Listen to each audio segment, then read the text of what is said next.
Hi, I'm Natalie Jill, fat loss expert turned lifestyle and high performance coach. Welcome to Listen Up, the podcast. On this podcast, I do what I do best, taking complicated information that is relevant to us now and breaking it down simply with actionable steps you can implement to level up your life.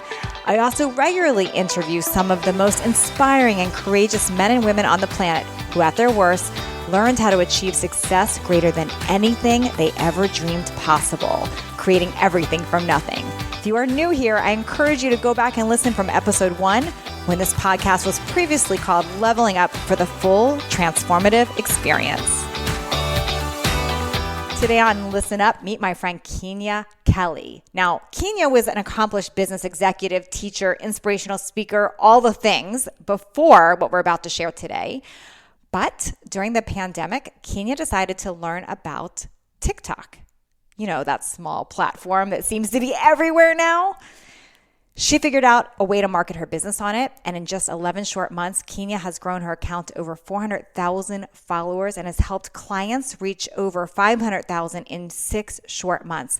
I am one of Kenya's clients and friends now. I just love her, and I built my TikTok from nothing with her help. So lucky to have her today on Listen Up, sharing all of her tips, her tactics, her journey, why she got on, and all the things you need to know about TikTok for you. Today, I am talking with my new and dear friend, Keenya Kelly. We are new friends, and I just love her. I don't know how I made it through 49 years of my life without you, Keenya. It's just the truth, because now we're texting almost every day together. Yeah. Just such an enjoyable person. And I have so many questions for you, and I thought, let me get you on the podcast and share with my audience, because Keenya is the TikTok queen. I had no part of TikTok until I met Keenya. But what I wanted to share with you all today is not just about TikTok, although we're going to get into that, but just who she is and how she even got into this niche, like how that even happened. So thanks so much for being here today, Keenya, and chatting with me. I'm excited. So Keenya, take us back, because 2 years ago, you weren't even doing TikTok. That wasn't a thing. Nope. Who were you then, and how did you get into what you were doing? Let's start with that. So 2 years ago, I was focusing on my brand design agency called If You Brand It. We were doing like consulting, web design, logos, and things of that nature. And 2 years ago, Chalene Johnson actually was talking about TikTok, and her and Brock kept doing the baby shark challenge. I could not figure out what was going on. And I downloaded the app, but it was just too much happening on the buttons that I just didn't do anything. But then I kept building my business over the last couple of years, and it's been going great, but there was aspects of I'm really not sure if I want to keep doing this. And it wasn't until the pandemic, at the beginning of the pandemic, I was dealing with so much fear of dying and all this stuff. And I have this really happy, joyful personality. And on a daily basis, I'm always talking to God, like, God, help me with whatever, help me with strategies. And I literally heard him tell me to get onto TikTok, which I thought was the craziest thing, because what does God know about TikTok? But because I had strategies from him previously, I said, well, let me just try this. And so I initially just got on just to have fun and be entertained, but I ended up becoming an entertainment. Okay, I back up, because I've got a few questions here. So when you say God told me to get on TikTok, what does that mean to people that don't get that messaging? Because I know you now, and I know that you definitely get messages, and you're brilliant at writing us notes and letting us feel heard about what's coming through you. But what does that mean to somebody? You just wake up today with the idea in your head and you're like, wow, thank you, God, for telling me this. Or how does that come to you? Yeah. So sometimes I'll have a dream at night and I'll see very specific things. But in this, I was awake early in the mornings when I feed my cats. I journal. I dump out all of my feelings, positive and negative. And then I usually will just talk to the air as if he's sitting right there in the room with me. And I don't remember exactly, but I knew I was like, I need a creative strategy because the pandemic had hit and all that. And it's like, I have this knowing. And the way that I know that it's him and it's not me is when it's something that there's no way I could have thought of. And so TikTok was not on my radar whatsoever. And so to hear that was like, what? That's insane. But that's how I know, especially when God's like, I need you to apologize to that person. That ain't me. You're like, I don't want to apologize, people. What's going on? Exactly. So when I hear apologize, I'm like, oh, Yeah. So what was it about the brain? Because you had a business that you were doing with clients. Was it being affected in the pandemic? Was that like, do you think that was what was opening the doors, that I need to shift or add something else? Like, what was going on there? So I knew that people were losing their jobs, and I knew that there was a potential that people that were hiring us for one-on-one for design work may not have hired us if they weren't making a significant amount of money. But also I was already stressed about the business because you're dealing with clients. I love them, but like you're dealing with time frames and all this and revisions. It was just enough. And then when the pandemic hit and all the race wars and all that, it was just like, it all just kind of came to a head. And I was like, what am I doing? What is happening here? And I realized that I was actually not happy continuing on in that frame of, and that scope of business. You know what's so interesting? I think a lot of people in 2020 had that conversation with themselves, like, okay, what I'm doing isn't working. I've got to shift it, especially people with brick and mortar. But many people went a different direction. They went into like just this scarcity and it's not working, and it made them depressed and anxious, and they are still in that spot. What do you think was the difference that made you listen to that and take action in a different direction?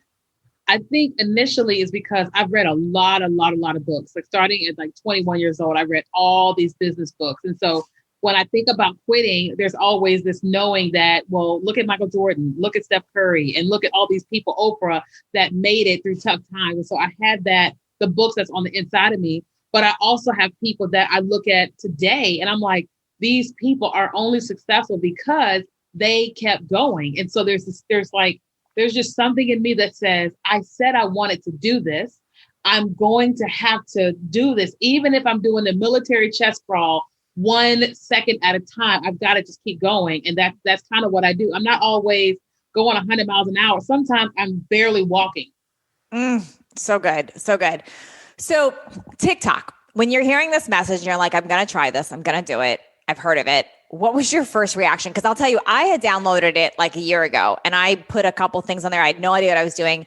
And I just went into this. It's for kids. This is dumb. It's a waste of my time.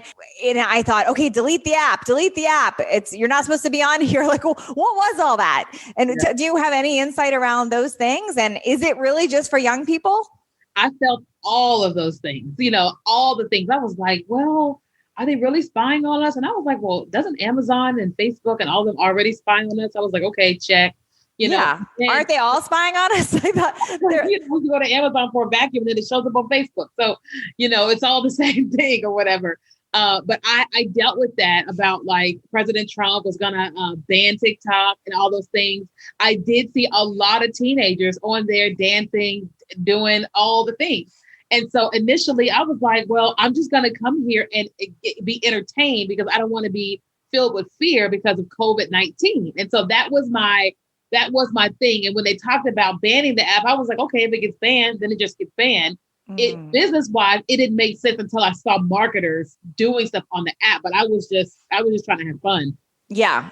Okay. So I want the spy thing first, because I think that that's a thing that comes up. What I want everyone to know is if you have a phone, if you have an iPhone, that's what retargeting comes from. That's what all of it. So I just made peace with that. Like, I actually like retargeting ads. I'm like, thank you. I forgot I needed that. Like, you just reminded me. Thank you. So, okay. So we've got no fear around that part. The younger thing, I had this whole idea that it's just for young people too. But like you said, there's a lot of people on there that are not the young people and they're crushing it on there. They're growing, they're thriving. I see doctors, I see lawyers, I see all kinds of people on there really doing well, building an audience and monetizing there. For sure. I think that what happens with a lot of people is their impression of TikTok is what they've seen on Facebook. Like someone has shared a funny video and has gone viral, or they see TikTok on their daughters or grandkids' phones. And we have to understand that the way TikTok works is based upon each person's phone. So if you're 15 years old and you're engaging with certain pieces of content, then TikTok is going to show you that 15-year-old content that you want to see. If you're 45 and you're into the stock market and everything you engage with is about stocks and finances, and that's all you're going to see on your phone. And so it's important to not base TikTok off of the little things you've seen on your kid's app or whatever, or what you've seen on Facebook, but to really dig in there because all of us are there. I think it's at least 40% of people are over the age of 25 on TikTok. And so, That's true, because I used to grab my daughter's phone when she doesn't have it now. We took it from her for different reasons. But when I would take her phone, you're right. That makes sense. That's why I would see 13-year-olds, because that's what she was following. So I just assumed it was for young.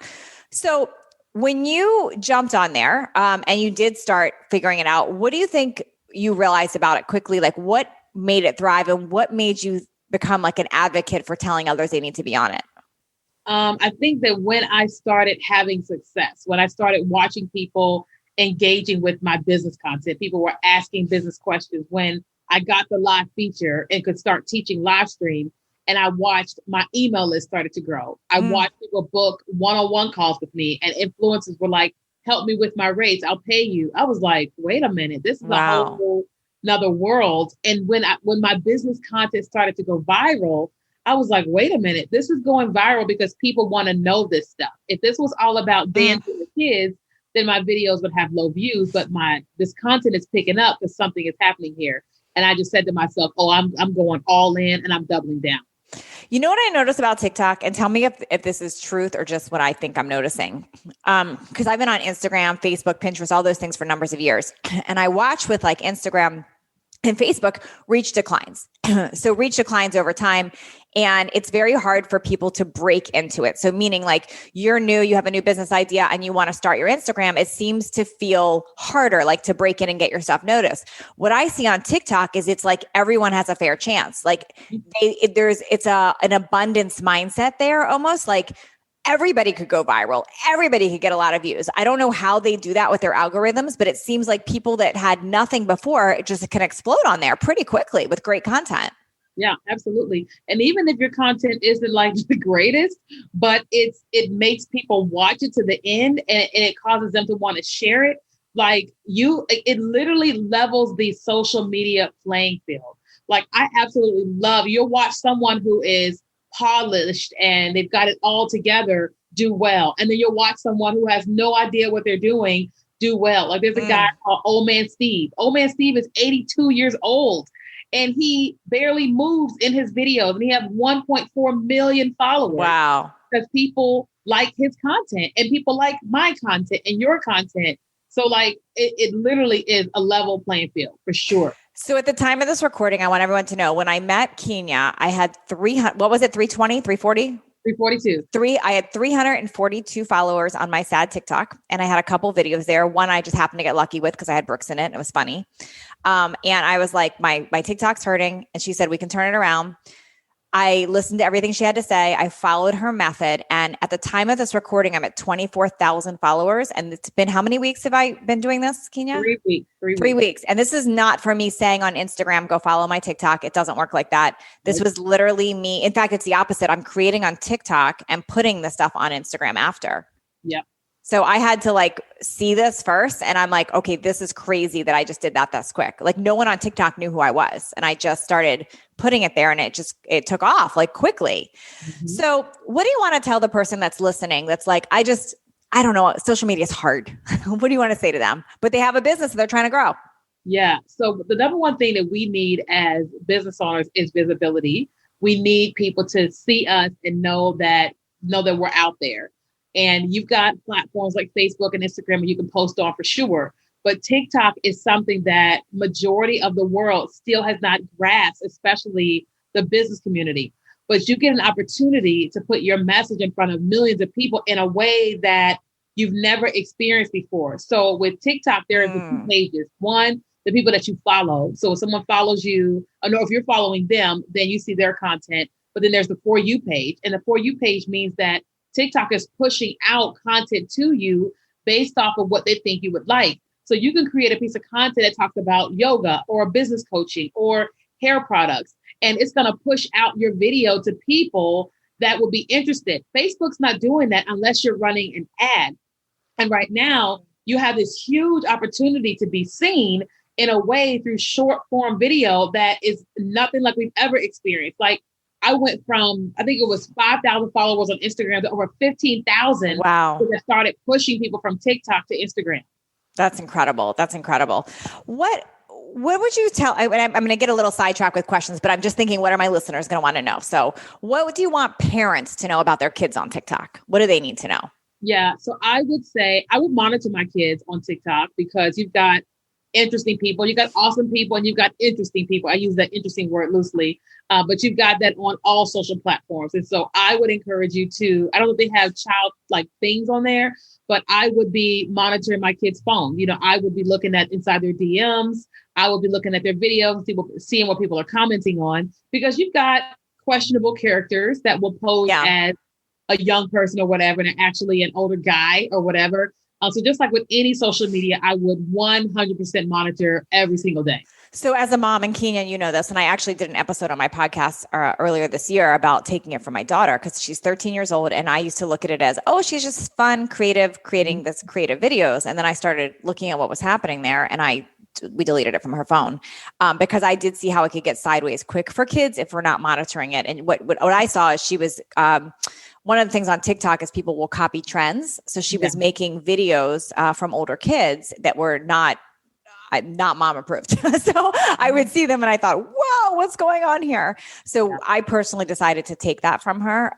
Although I did like the creative aspect of it, one thing about TikTok that I think is fun, especially for entrepreneurs, is it really is a creative break. Like to me, Keenya, when you send me like, you should try this, or we're sending back and forth what we're doing, it makes me laugh and it's creative and it's getting me thinking outside of my box. So I like that creative aspect of it. It really does give you a break. It reminds me of Jared Bean. She was talking about how during the pandemic, she was so busy with work and all this stuff that she wanted to figure out what was a creative outlet for her that had nothing to do with work. And so she started roller skating. And now she's been showing us these cute little videos on roller skating. And it made me go, what is something I can do that has nothing to do with work that actually brings me joy or whatever? And it's like TikTok gives you that. It's like a whole different like community type like outlet, and like it's like a creative expression, like you're saying, but it's a break. Yeah, to me, it doesn't feel like work. One of the tips Keenya had given me was to post like 4 times a day there. And I thought 4 times a day, but I actually look forward to it now because it is fun and they take me no more than 5 minutes. Like I just scroll, I see something funny, I make something funny. It's totally a creative break for me. And I find it easier to create that way too. Yeah. And especially like if you're growing on Instagram and you're looking for creative strategies for your Instagram reels, well, the number one place to get that is on TikTok. But it's like, why not create on TikTok, use a good strategy, go viral there, and take that content and post it on Instagram and go viral there too. Yeah. It's like, it's the best of both worlds. I learned that the hard way. I have some friends on Instagram and I was like, dang, they are so creative. How are they coming up with these things on reels? This is so amazing. And then when I started working with Keenya, I'm like, okay. They got these ideas from TikTok. I got it. This wasn't so creative. They got the idea there, but it's really so brilliant. What do you want people to know about monetizing TikTok? Because that's the other thing that comes up is, well, how the heck do you monetize if I'm just making fun, creative videos? Yeah, for sure. So one of the things to understand is that you're creating content already on Instagram stories, and Facebook. TikTok is where you're taking a bite-sized piece of it, 15 seconds, and you're turning it into whatever piece of content. Now, you don't have to be funny. You don't have to dance or whatever. It can literally be you teaching relationship tips or what have you, but you already have a business. And so your job is to then drive people to where you want them to go. So oftentimes I will teach on branding or consulting or something like that. And in my video, you'll see on the screen where it says, follow me on Instagram. And that's me driving people to my Instagram page. Why? Because an ad eventually is going to catch them, is going to get them onto my email list. Also, you'll see in a lot of my videos, me driving people to free tools in my bio, or when I'm on live stream, doing the exact same thing. So you don't have to figure out a new way to make money on TikTok. I tell people that TikTok is the marketing tool. You already have the business. You already have the products. Now it's about bringing your business and your product in front of millions of people and then pushing the message the same way you would do on Facebook and Instagram, but more creatively. What would you tell somebody that maybe doesn't have a business online? They don't want to monetize, but they're just like, I keep hearing about social media platforms. Why would you tell them TikTok might be the place for them to jump in and scroll?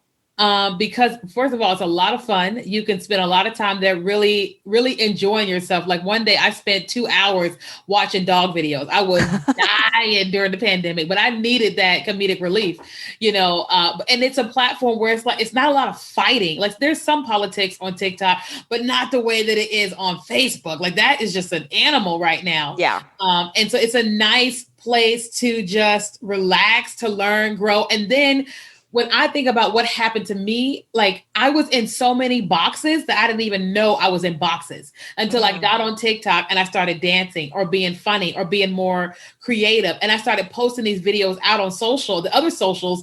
And my friends were like, oh my God, look at you. And I rewatched my own videos. I was like, oh, I've been in some kind of box. And it just literally just broke me out in a way that I didn't even know that I was in. Oh my gosh, I had that same experience because I think of like it. I think it brings us back to us. Like it brings out a playful, childlike version of us. Mm-hmm. That's what I find. I one thing that I've picked up on, because I know YouTube is like the go-to place for people to learn, but in the world of fast pace and slower attention spans, I don't know how many people watch 5, 10, 15, 20-minute videos anymore. Yeah. And what I like about TikTok is they're 15 seconds to a minute. So you can get a recipe or you can get a workout or you can get an idea in literally like less than a minute. For sure. Mm-hmm. That's what I notice. One of the things that I've been creating on TikTok is quick workouts again, because I'm like, that's what people want. They want like, what's a quick workout I can get from you? And I show it in like 15 seconds and like, got it. And now I can go do it. I think that's super cool with it. Now, did you pivot out of your other business? Like, are you still doing that? And has TikTok helped with that? For sure. So we actually did pivot out. At the end of the year, I took 3 weeks off and I was just like, okay, what is going on? What's working? What do I want to do? And I said, I don't want to do design anymore. Not for now, because it's just too much going on there. And I said, well, what is actually working? And it's like, people want to learn how to use TikTok for their businesses, how to be more confident on video. And so during that 3 weeks off, I just started kind of plotting out how I could help more people to use TikTok and video marketing. And it's weird, but once I put down the agency, like the amount of inquiries and calls we've gotten and like clients has just like tripled, because I finally stopped doing what wasn't bringing me joy. And I started doing what really makes me happy. And now I'm just every day I get so excited about coming into the office because I'm creating video content and helping people do the exact same thing. Oh, so good. So good. Keenya, did you ever think 10 years ago you would be the TikTok expert? Like, did you ever think that would be a thing? No, I mean, I don't even think I like seeing myself on video, let alone hear myself. But so no. Oh my God. Or dancing on video. Did you think you'd be dancing and shaking yourself on video? Not at all. It's so fun. No, not at all. No. Your content lights me up. Everyone better download TikTok after this and make sure you're following Keenya there, because she's a hoot, one. And two, she gives such valuable knowledge there. Such valuable knowledge. Keenya, so I've had my podcast Leveling Up for quite some time. I have over 220 episodes, but I'm changing the name of my podcast. You might not have even known that, to Listen Up. To Listen Up versus Leveling Up, because it was always so story-based and I want to be able to teach more skills in addition to the stories that we share. So since you are on my first new episode of Listen Up, if I complete this sentence, if you're going to tell people, listen up, what do you want them to know? Listen up. Listen up. You need to be on TikTok. You need to invest in learning this as a strategy for your business or just for your creative life. Oh, so good. If you're going to could you also give just a few like rapid fire? I want everyone to get your program if they want to really dive in, but can you give a few like rapid fire, like make sure you do this and you don't do this if they're going to get started? For sure. So the number one thing you want to do when you get onto the app is you want to start binge watching content, but not just what's coming up on your screen, but you want to click on what we call the discover page, which is the magnifying glass at the bottom of your screen. You click on that, and then at the top of the page, type in whatever it is you want to search, whether it's dogs or it's fitness or it's makeup, and start binge watching how people just like you, how they're creating content and how they're converting their followers into actual dollars. What that's going to do, that's going to help you see what you could be doing. Okay. The second thing I would tell you to do is start actually creating videos. Now, don't post them, but just start creating them so you can get familiar with adding a sound or adding text and things of that nature. That's going to make you a lot more comfortable. And then the last thing that I would say is like make a list of the top 10 things that you could post about on TikTok, meaning that like for me, I post about funny stuff, divorce, inspiration, my relationship with God, business branding, and all that. So when I am creating pieces of content, even from funny trends that I'm seeing, I'm flipping those trends to match those 10 things that are about me so that people, when they come to my page, they know exactly what to expect. And that's going to help you with when you're creating content. Okay, that's awesome, helpful tips. I do have 2 more questions about it. People don't understand what hashtags are. Should they use them? What do they need to know about them? Should they not use them? Should they not worry about them? Can you tell us a little bit about hashtags? Yeah, so your videos can have success even if you don't use hashtags. But one of the things about hashtags on TikTok, one of the don'ts is a lot of times people will use the most popular hashtags like FYP, which stands for For You page. And what happens with a hashtag is that when you use it, it's going to push your content to anybody that has interacted with a particular hashtag. For example, if I use the hashtag social media marketing, then I am saying that I want this video to be targeted to anyone that has used the hashtag social media marketing or that has interacted with a piece of content. But also because I use that hashtag, now TikTok is going to send me content from anyone that has used the hashtag. And so when you're trying to create content for people in New Orleans or that are in fashion, then you can use the hashtag to target those people. But just note that you're going to start getting all that in your feed, which is not necessarily a bad thing. So you got to be careful when you're using hashtags. Okay, got that. Got it. Now, what about music? Should everybody use music? Does it matter? Yeah, so I think that music is absolutely everything on the app, because one of the ways that your video gets picked up even more is through trends, including trending sounds. So if you've got this song that has come out and then everybody is using it, you can have your piece of content and add that sound to your video, but turn the sound all the way down. But because that sound is attached to your video, whether they can hear it or not, then it's going to cause that video to be pushed out even the more because you're using trends. Now, people love to hear the sound. So if you want to play it, you can. And that's how people go, oh, so this video has that sound. I wonder if she or he is going to do that particular trend. Got it. Okay. This is awesome. Awesome information. I know that people listening want to work with you now. They're like, where do I get more? So can you help us with, okay, first of all, follow her on TikTok and on Instagram for sure, Keenya Kelly. And if you don't know how to find that, like if you go to my pages on either and look who I'm following, you can find her easily through that, Keenya. Keenya, tell us about your different programs. Like how can people get started with you? For sure. So first we have a basic TikTok program. If you're like, I just want to learn the basics, we have a mini course, and all of this is on our website on KenyaKelly.com. But we also have an advanced TikTok course where we walk people through like all the strategy, whether it's identifying your brand, clarity and all that, and then walking you through TikTok and helping you get to your first 10,000 followers, which also comes with a private group and live Q&A. And then we take a few VIP clients a month where we walk with them every single day, Monday through Friday. And we only do a few, but we have that kind of program too. And if they're interested in that, should they just DM you through your website or what do they do for that? Okay. Yeah, just send me a DM on Instagram. Amazing. All right. I hope everyone found this super helpful. If you did find it super helpful, please definitely share this so others can learn from it as well. Tag me and Keenya, especially if you put it on stories. We totally appreciate it. That way we can interact with you as well. Thank you so much, Keenya, for being here today. So helpful. Thank you, Natalie, so much. Thank you for taking the time out of your day to listen in as my guest today. If you found this episode valuable, please share it with friends and on social media. I don't advertise this show, so I rely on word of mouth and reviews to get it out in the world. The biggest thank you that you can give me is leaving me a review, and a nice one, I hope, by the way. This is how others find these episodes. If you do leave me a review, be sure to message me at support@nataliejillfitness.com with a screenshot of your review, because I would love to send you a free digital download of my DSR journal as a thank you. And please don't forget to connect with me on social media at Natalie Jill Fit on Instagram and Facebook.